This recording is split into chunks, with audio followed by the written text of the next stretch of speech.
Ganun ba kalaki yung kasalanan ko sa'yo? Ganun ba ako kalaking problema?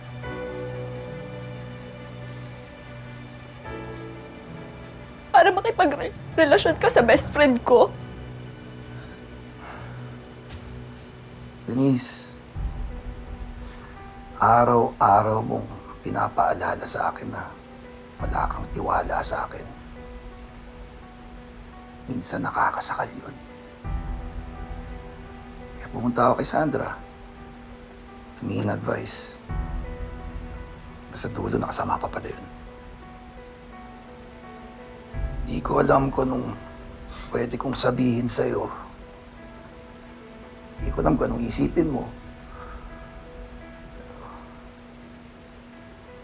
alam kong napakawalang kwenta kong lalaki.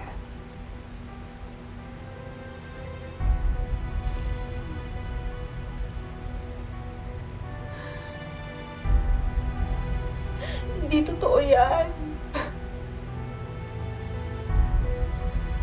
Napakalaki ng insecurity ko sa'yo.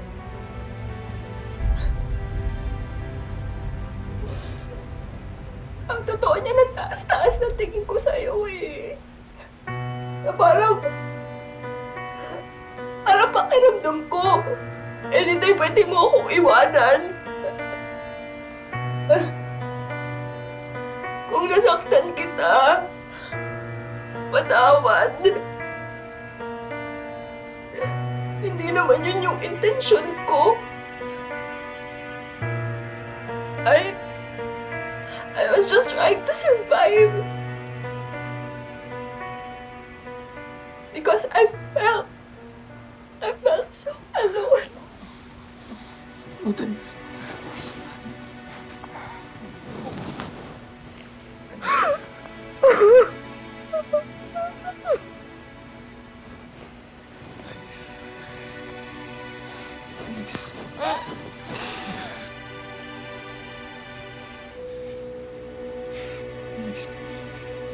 Denise, if you take me back, I promise you'll never feel alone again.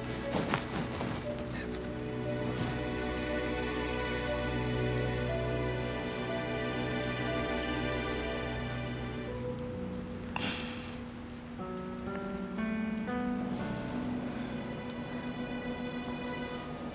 No, Raymond.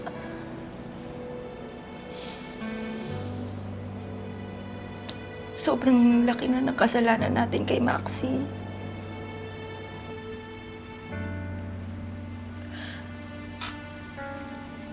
Hanggat hindi natin kayang maging mabuting magulang para kay Maxie, hindi tayo pwede magkabalikan.